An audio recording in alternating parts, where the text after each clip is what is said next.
आओ खेले गिनती सीखे।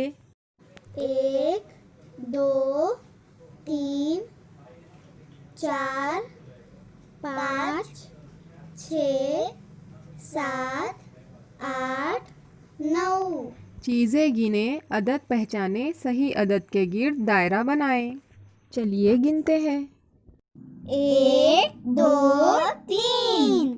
क्या ये 3 है? नहीं। क्या ये 3 है? नहीं। क्या ये 3 है? हाँ।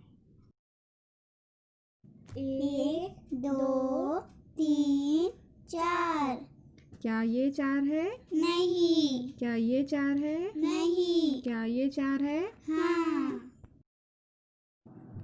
1 2 3 4 5। क्या ये 5 है? नहीं। क्या ये 5 है? हाँ।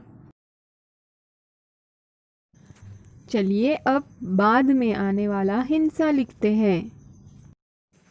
2 के बाद क्या आता है?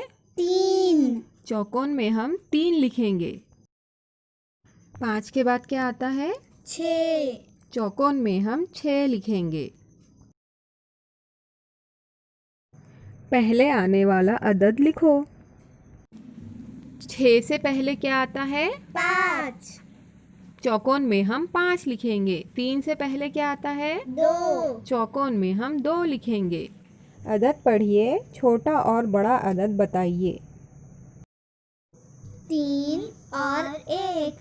3 बड़ा है और 1 छोटा है। 5 और 8। 5 छोटा है और 8 बड़ा है। 2 और 9। 2 छोटा है और 9 बड़ा है। दहाई की गिनती सीखने के लिए आगे का वीडियो ज़रूर देखिए।